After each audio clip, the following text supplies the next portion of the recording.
नमस्कार विद्यार्थी मित्रांनो, मागच्या व्हिडिओमध्ये आपण बेसिक कन्स्ट्रक्शनच्या 5 रचना कशा करायचा त्याचा अभ्यास केलेला आहे आणि मग त्यांचा वापर करून आपल्याला आज या ठिकाणी कन्स्ट्रक्शन ऑफ सिमिलर ट्रायंगल्स म्हणजे समरूप त्रिकोणांची रचना कशी केली जाते ते या ठिकाणी अभ्यासायचे।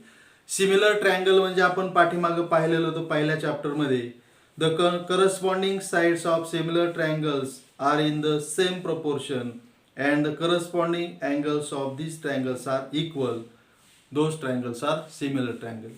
म्हणजे ज्या दोन त्रिकोणांच्या संगत बाजूंच्या जोड्या प्रमाणात असतात आणि संगत कोण हे एकरूप असतात अशा त्रिकोणांना आपण समरूप त्रिकोण असं म्हटलेलं आहे। हे पहिल्या चॅप्टर मध्ये आपण पाहिलेलं आहे। मग अशा प्रकारची समरूप त्रिकोणांची रचना करत असताना आपल्याला प्रॅक्टिस सेट 4.1 दिलेला आहे। पहा, प्रॅक्टिस सेट 4.1 त्यातलं पहिलं उदाहरण या ठिकाणी आपण पाहणार आहोत। तुमच्या समोर पुस्तक असेल, त्या पुस्तकामधून पहिलं उदाहरण व्यवस्थित पाहायचंय। काय दिलेलं आहे पहिल्या उदाहरणामध्ये पहा, triangle ABC similar triangle LMN in triangle ABC AB is equal to 5.5 semi, BC is equal to 6, CA is equal to 4.5 semi. Construct triangle ABC and triangle LMN such that BC upon MN is equal to 5/4. म्हणजे आपल्याला त्रिकोण ABC आणि त्रिकोण LMN हे दोन्ही त्रिकोण समरूप आहेत असं आपल्याला दिलेलं आहे आणि त्याच्यामध्ये त्रिकोण ABC च्या सर्व बाजूंची लांबी दिलेली आहे आणि त्रिकोण ABC आणि त्रिकोण LMN हे दोन्ही त्रिकोण आपल्याला आकृतीमध्ये काढायला सांगितलेले आहेत। मग दुसरा त्रिकोण जो आहे ट्रायंगल LMN त्याच्या आपल्याला बाजू दिलेल्या नाहीत, त्या बाजू आपल्याला अगोदर शोधाव्या लागतील। त्या कशा शोधायच्या त्या पहा। आपल्याला सुरुवातीला दिलेला आहे पहा, triangle ABC similar triangle LMN हे दोन्ही त्रिकोण समरूप दिलेले आहेत म्हणून त्यांच्या संगत बाजू या प्रमाणात असतील। मग संगत बाजू म्हणजे कशा जोड्या, पहिल्या दोन अक्षराची एक जोडी AB upon LM is equal to BC upon MN आणि इज इक्वल टू पहिला आणि शेवटचा अक्षर AC अपॉन LN। हे दोन त्रिकोण समरूप आहेत म्हणून त्यांच्या संगत बाजू कशा झाल्या, प्रमाणात। म्हणून इथं करस्पॉन्डिंग साइड्स प्रोपोर्शन असं रिझन तुम्हाला देता येईल। आणि याच्यामध्ये आपल्याला रेशो उदाहरणामध्ये दिलेला आहे BC upon MN is equal to 5/4, BC upon MN is equal to 5/4 हा रेशो आपल्याला उदाहरणामध्ये दिलेला आहे। म्हणजे BC छेद MN चे गुणोत्तर 5/4 आहे, याचा अर्थ AB छेद LM चे गुणोत्तर 5/4 असेल, AC छेद LN चे गुणोत्तर सुद्धा 5/4 असेल। मग एक एक जोडी आपण घेऊ। सुरुवातीला AB upon LM is equal to 5/4, याच्यामध्ये AB ची किंमत आपल्याला उदाहरणामध्ये दिलेली आहे 5.5, मग 5.5 upon LM is equal to 5/4 आणि यांचा संपूर्ण तिरकस गुणाकार जर आपण केला तर 5.5 हा भागिले उलट गुणिले होईल 4 आणि त्याच्यानंतर हा 5 छेदस्थानी या ठिकाणी येईल। मग LM is equal to 5.5 into 4 upon 5 हे जर आपण गुणाकार भागाकार केले तर त्याच्यामध्ये LM याची किंमत येईल आपल्याला 4.4, LM याची किंमत आली 4.4, ही LM ची किंमत आहे। मग त्याचप्रमाणे दुसरी जोडी घ्या BC upon MN is equal to 5/4, मग BC उदाहरणामध्ये आपल्याला दिलेला आहे 6 म्हणून 6 upon MN is equal to 5.4, तिरकस गुणाकार केला MN is equal to 6 into 4 upon 5 आणि त्याच्यावरून MN ची व्हॅल्यू आपण पुटअप केली तर MN ची व्हॅल्यू येते 4.8 सेमी, 4.8 सेमी। त्याच्यानंतर तिसरी जोडी आपल्याला घ्यायची ती म्हणजे AC upon LN is equal to 5/4, मग AC ची व्हॅल्यू आपल्याला उदाहरणामध्ये दिलेली आहे, CA म्हणजेच AC 4.5 आणि म्हणून 4.5 upon LN is equal to 5/4, तिरकस गुणाकार आपण जर केला तर 4.5 into 4 अपॉन 5 आणि याच्यावरून LN ची व्हॅल्यू आपल्याला गुणाकार भागाकार करून मिळते 3.6 सेमी. तर अशा पद्धतीने आपण दुसरा जो त्रिकोण होता LMN त्याच्या तिन्ही बाजू मिळवल्या. LN ची बाजू मिळाली 4.4 semi, MN is equal to 4.8 semi and LN is equal to 3.6 semi. आता आपल्याला काय करायचंय, दोन्ही त्रिकोण काढायचे. त्रिकोण ABC पण काढायचा आहे, त्याच्या तिन्ही बाजू उदाहरणामध्ये दिलेल्या आहेत. आणि दुसरा त्रिकोण आपल्याला काढायचा तो म्हणजे ट्रँगल LMN आणि त्याच्या तिन्ही बाजू आपण या ठिकाणी शोधलेल्या आहेत. मग आपण दोन्ही त्रिकोण या ठिकाणी काढू. पहिला त्रिकोण जो आहे तो ट्रँगल ABC आपल्याला काढायचा आहे. मग ट्रँगल ABC काढत असताना त्याच्या ज्या बाजू दिलेल्या आहेत उदाहरणामध्ये त्याच्यावरून बाजू काढायच्या. BC हा पाया घेऊ. 6 सेमी दिलेला आहे BC, म्हणून BC 6 सेमी घेऊ. 6 सेमी हा BC घेतला आपण, 6 सेमी. त्याच्यानंतर A बिंदू आपल्याला मिळवायचा आहे. तर AB 5.5 आहे. मग कंपास मध्ये पट्टीवरून 5.5 सेमी अंतर घ्यायचं.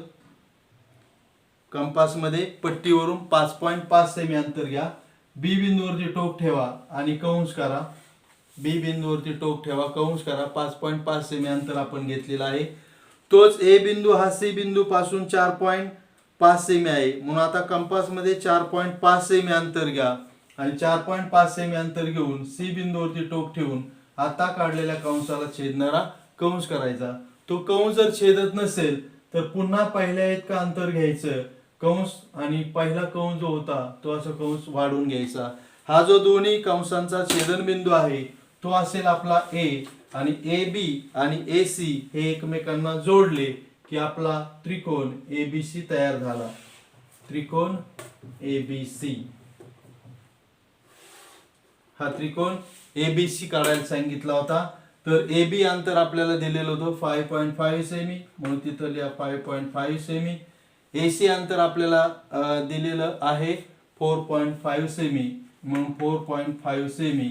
अशा पद्धतीने हा त्रिकोण ABC आपला तयार झाला. आता दुसरा त्रिकोण आपल्याला काढायचा आहे ट्रँगल LMN. हा झाला ट्रँगल ABC. आता दुसरा ट्रँगल काढायचा आपल्याला LMN. मग त्याच्यामध्ये आपण आता याच्या अगोदर किमती शोधलेल्या होत्या. त्यातली MN 4.8 सेमी होती, म्हणून 4.8 सेमी अंतर घ्या. 4.8 सेमी अंतर घेतलं. MN हा आहे 4.8 सेमी. त्याच्यानंतर L बिंदू मिळवायचा आहे. मग LM हे अंतर आहे 4.4 सेमी, म्हणून कंपास मध्ये अंतर घ्यायचं 4.4 सेमी आणि M बिंदूवरती टोक ठेवून कंस करायचा. अंतर आहे 4.4 सेमी आणि कंस त्या ठिकाणी आपण वरती केला. तर दुसरा अंतर दिलेला आहे LN. उदाहरणामध्ये आपण अगोदर या सगळ्या किमती काढून ठेवलेल्या आहेत. LN अंतर आहे 3.6 सेमी. मग कंपास मध्ये 3.6 सेमी अंतर घेतलं. L बिंदूवरती टोक ठेवलं आणि पहिल्या कंसाला छेदणारा कंस केला, पण तो छेदत नाही. मग पुन्हा पहिल्या कंसा इतकं अंतर घ्यायचं आणि तो कंस वाढवायचा. पुन्हा हा जो छेदनबिंदू आपल्याला मिळालेला आहे तो आपला आहे L. मग हा L बिंदू M आणि N बिंदूला जोडायचा. हा LM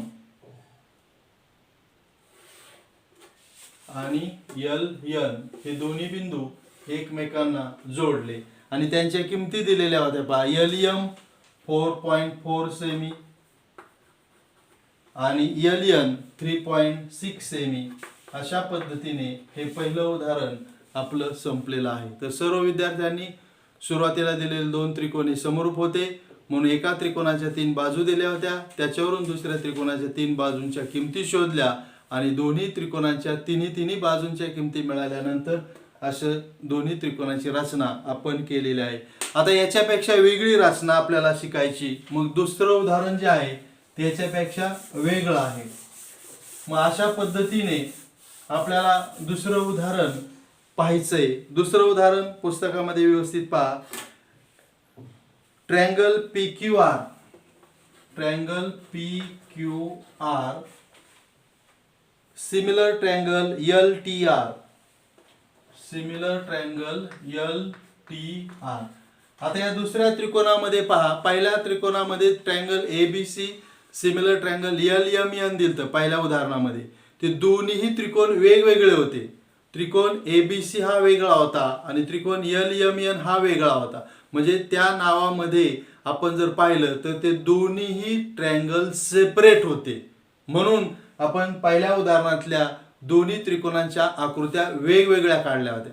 पण दुसऱ्या उदाहरणामध्ये जर बारकाईने आपण पाहिलं तर पहिला ट्रायंगल आहे ट्रायंगल पी क्यू आर आणि सिमिलर ट्रायंगल दुसरा एल टी आर. म्हणजे दुसऱ्या उदाहरणामध्ये आर हा जो व्हर्टेक्स आहे हा दोन्ही त्रिकोणांचा कॉमन आहे. आर हा व्हर्टेक्स दोन्ही त्रिकोणांचा कॉमन आहे. म्हणजेच हे दोन्ही त्रिकोण एकात एक गुंतलेले असणार आहेत. हे कशावरून ओळखलं तर दोन्ही त्रिकोणांचे व्हर्टेक्स पहा. दोन्ही त्रिकोणांच्या व्हर्टेक्स मध्ये आर हा कॉमन व्हर्टेक्स आहे. याचा अर्थ असा की इथं दोन्ही त्रिकोण एकमेकांमध्ये गुंतलेले असणार आहेत. आणि ज्यावेळेस असे दोन त्रिकोण एकमेकात गुंतलेले असतील त्यावेळेस आपल्याला पहिल्या उदाहरणामध्ये जशा त्या त्रिकोणाच्या तिन्ही बाजू काढलेल्या होत्या तशा बाजू काढायची गरज नसते. मग उदाहरण पुढे आपण वाचूया. Triangle PQR, similar triangle LTR. In triangle PQR, PQ is equal to 4.2 सेमी, QR is equal to 5.4 सेमी, PR is equal to 4.8 सेमी. Construct triangle PQR and triangle LTR such that PQ upon LT is equal to 3 upon 4. PQ upon LT is equal to 3 upon 4 दिलेला आहे. म्हणजे इथं बाजूंचं जे गुणोत्तर दिलेलं आहे ते 3/4 आपल्याला दिलेलं आहे. परंतु कॉमन शिरोबिंदू असल्यामुळं या गुणोत्तरावरून दुसऱ्या त्रिकोणाच्या बाजूंची लांबी काढण्याची गरज नाही. इथं आपण डायरेक्ट फिगर काढणार आहोत. मग आपल्याला सुरुवातीला त्रिकोण PQR चे सर्व माप दिलेले आहेत. म्हणून सुरुवातीला आपण PQR हा त्रिकोण या ठिकाणी काढणार आहोत. मग त्रिकोण PQR काढत असताना आपल्या एक गोष्ट लक्षात यायला पाहिजे आणि ती गोष्ट म्हणजे त्या दोन्ही त्रिकोणांचा आर हा कॉमन व्हर्टेक्स आहे. आर हा कॉमन व्हर्टेक्स आहे. म्हणून आपल्याला आर हा डाव्या बाजूला येईल असा रेषाखंड काढायचा आहे. आपण सुरुवातीला काढणार आहोत त्रिकोण PQR आणि त्या त्रिकोण PQR च्या बाजूंची लांबी आपल्याला उदाहरणामध्ये दिलेली आहे. मग सुरुवातीला उदाहरणामध्ये QR दिलेला आहे कारण आर हा आपल्या डाव्या बाजूला घ्यायचा आहे. QR दिलेला आहे 5.4 सेमी. म्हणून आपण QR हा रेषाखंड काढणार आहोत. पण त्याला QR काढण्याऐवजी आपण म्हणूया त्याला RQ. मग RQ हा रेषाखंड आपण काढूया 5.4 सेमी. RQ आपल्याला QR दिलेला आहे 5.4 सेमी. QR ऐवजी आपण काय म्हटलं इथं RQ म्हटलेलं आहे. आणि मग R हा डाव्या बाजूला का घेतला तर R हा दोन्ही त्रिकोणांचा कॉमन व्हर्टेक्स आहे म्हणून तो डाव्या बाजूला घेतलेला आहे. मग RQ 5.4 सेमी या ठिकाणी आपण घेतलेला आहे. त्याच्या पुढं PQ हे अंतर आपल्याला दिलेलं आहे. PQ अंतर दिलेलं आहे 4.5 सेमी दिलेलं आहे. मग आता कंपास मध्ये 4.2 सेमी, PQ अंतर 4.2 सेमी आहे. मग कंपास मध्ये 4.2 सेमी अंतर या ठिकाणी घ्या.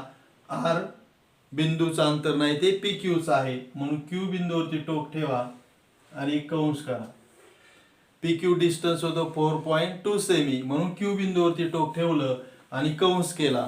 त्याच्यानंतर PR हे अंतर आहे 4.8 सेमी म्हणून 4.8 सेमी डिस्टन्स घ्या आणि आता मात्र R बिंदूवरती टोक ठेवा कारण PR अंतर हे आहे 4.8 सेमी म्हणून R बिंदूवरती टोक ठेवलेला आहे.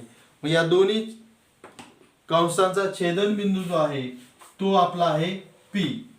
मग दुसरा त्रिकोण जो पहा, ट्रँगल PQR, त्याची PQ बाजू 3 असेल तर ट्रँगल LTR ची ही LT बाजू 4 आहे. म्हणजे PQ पेक्षा हा दुसरा त्रिकोण मोठा आहे. या रेशो वरून ओळखलाय आपण. PQR हा त्रिकोण जो आहे त्याची PQ बाजू 3 असेल तर त्यावेळेस त्रिकोण LTR ची LT बाजू जी आहे ती 4 असते. म्हणजे पहिल्या त्रिकोणापेक्षा दुसरा त्रिकोण मोठा आहे. म्हणून ही जोडणी करत असताना आपल्याला थोडस जास्त अंतर या ठिकाणी घ्यावं लागेल. बघा, आणि हा आपण जोडलेला आहे PQ. म्हणजे ट्रँगल PQR हा आपला तयार झालेला आहे. पण दुसरा ट्रँगल जो आहे तो पहिल्या ट्रँगल पेक्षा मोठा आहे. म्हणून आपण इथं ही लांबी सुद्धा वाढवणार आहोत. मोठा आहे म्हणून वाढवायची. तर अशा पद्धतीने अगोदर सुरुवातीला दिलेल्या मापाचा त्रिकोण आपला तयार झाला. मग त्यानंतर बेसिक कन्स्ट्रक्शन मध्ये पाचवी जी आपण रचना केलेली होती की दिलेल्या रेषाखंडाचे दिलेल्या गुणोत्तरामध्ये विभाजन करणं. मग इथं आपल्याला गुणोत्तराचा जर विचार केला तर 3:4 म्हणजेच जास्तीत जास्त आपल्याला 4 भाग करायचे. 3:4 आहे म्हणजे जास्तीत जास्त आपल्याला 4 भाग करायचे. म्हणून या R बिंदू जवळ खालच्या बाजूला आपल्याला एक लघु कोन काढायचा आहे. मग तो आपण सुरुवातीला 40 अंशाचा जो काढला होता तसाच 40 अंशाचा काढू. 0, 10, 20, 30, 40 इथं 40 अंशाचा कोन आपण काढणार आहोत R बिंदू जवळ. कारण तो कॉमन व्हर्टेक्स आहे आणि म्हणून त्याच्याजवळ हा 40 अंशाचा कोन आपण या ठिकाणी काढलाय. 40 अंशाचा कोन काढल्यानंतर 3/4, मग 3 आणि 4 मध्ये मोठी संख्या कोणती आहे? 4 आहे. म्हणून याचे 4 इक्वल पार्ट करण्यासाठी अंदाजे अंतर कंपास मध्ये घ्यायचे तुम्हाला वाटेल तेवढं आणि 4 कंस करायचे. मोठी संख्या दोघांच्या मध्ये 4 आहे म्हणून 4च कंस करायचे. अंदाजे अंतर घ्या, 4 कंस करा. हा एक कंस झाला, हा दुसरा कंस, त्याच्यानंतर हा तिसरा कंस आणि त्याच्यानंतर हा चौथा कंस. 4 भाग करायचे म्हणून 4 कंस केले. इथं आपण 40 अंशाचा कोन काढलेला आहे. हा R1, हा R2, हा R3 आणि हा R4. 4 भाग करायचे म्हणून 4. मग पहिला जो त्रिकोण होता तो पहिला त्रिकोण जो आहे ट्रँगल PQR त्याचा हिस्सा आहे 3 आणि दुसऱ्या त्रिकोणाचा हिस्सा आहे 4. म्हणून Q हा 3 ला जोडायचा. रेशो 3:4 आहे म्हणून हा Q बिंदू R3 ला जोडला. त्याचा भाग आहे तिसरा म्हणून 3 ला जोडला. आता त्याच्यानंतर दुसऱ्या त्रिकोणाचा चौथा हिस्सा आहे म्हणजे त्याचा रेशो आहे 3:4 म्हणून 3 चा PQR चा होता म्हणून R3 ला Q बिंदू जोडलाय. आता आपल्याला पुढचा बिंदू मिळवायचा आहे आणि तो चौथा हिस्सा असलेला बिंदू आहे. म्हणजे इथं चौथ्या R4 ला जोडण्यासाठी आपल्याला इथं या रेषेला पॅरलल लाईन या ठिकाणी काढायची. मग ती पॅरलल लाईन काढताना एकरूप कोनांचा आपण कन्स्ट्रक्शन बेसिक कन्स्ट्रक्शन तिसरं जे पाहिलेलं होतं एकरूप कोनांचं ते वापरायचंय. मग R बिंदूवरती टोक ठेवलं, अंदाजे अंतर घ्यायचंय पहा तुम्हाला वाटेल तेवढं आणि असे कंस केले. R बिंदूवरती टोक ठेवून अंदाजे अंतर कंस. R3 ला जसं केलंय तसंच R4 जवळ कृती करायची. R3 प्रमाणेच R4 वरती कृती केली आपण. त्याच्यानंतर या दोन्ही कंसांचा छेदनबिंदू जसा आहे हे पहा, दोन्ही कंसांचा छेदनबिंदू. मग हा जसा मिळवलाय तसाच आपल्याला या ठिकाणी छेदनबिंदू मिळवायचा आहे. मग हा छेदनबिंदू मिळवत असताना आपल्याला कृती करायची पहा. इथून हा 1 मिनिट, हा जो पहिला आपला कंस आहे तो इकडच्या रेषेला छेदणारा आपल्याला काढायचा आहे, हा छेदणारा. मग हे जेवढं अंतर आहे पहा, हे जेवढं अंतर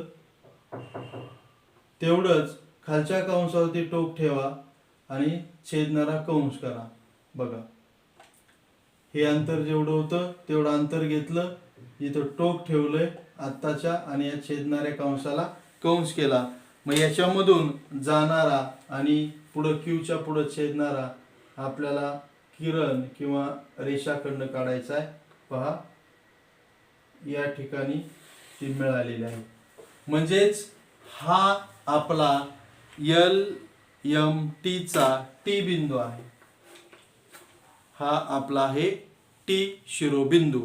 आणि जशी कृती इथं एकरूप कोनांची केली आपण, मूलभूत रचना तिसरी, तशी इथं करायची. आता मग ज्यांना कोणाला ही समजली नाही त्यांनी इथं लक्ष द्या. मग इथं जशी केली तशीच इथं केलेली आहे. पुन्हा एकदा अंदाजे अंतर क्यू बिंदूवरती टोक ठेवा, असे दोन कंस झाले. त्याच्यानंतर तेच अंतर इथं तशीच कृती करा. बघा, सेम. त्याच्यानंतर दोन्ही छेदनबिंदू एवढं अंतर घ्या, इथं टोक ठेवा, छेदणारा कंस करा आणि टी बिंदूतून, आत्ताच्या छेदनबिंदूतून जाणारी आपल्याला पुढं रेषा काढायची. पहा,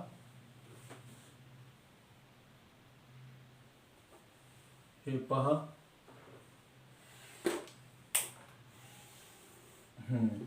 आणि हा वरती जो किरण आपण काढला होता त्या किरणाला इथं छेदणारा हा आहे आपला L. म्हणजेच आपला ट्रँगल LTR हा या ठिकाणी तयार झालेला आहे. तर अशा पद्धतीने आपल्याला कॉमन व्हर्टेक्स जर असेल तर अशी रचना करावी लागते. म्हणजेच प्रॅक्टिस सेट 4.1 मध्ये आपण जर पाहिलं तर पहिली आकृती मी जशी काढून दिलेली आहे तशीच आकृती आपल्याला तिसरी काढायची आणि दुसरी आकृती आता जशी मी तुम्हाला शिकवली तशी तुम्हाला आकृती चौथी काढायची. तर अशा पद्धतीने सर्व विद्यार्थ्यांनी प्रॅक्टिस सेट 4.1 मधील राहिलेले 2 उदाहरणं सोडवायचेत.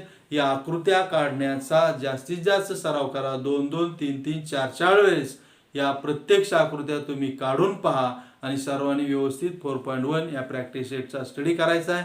आज या ठिकाणी आपण थांबूया. सर्वांना धन्यवाद.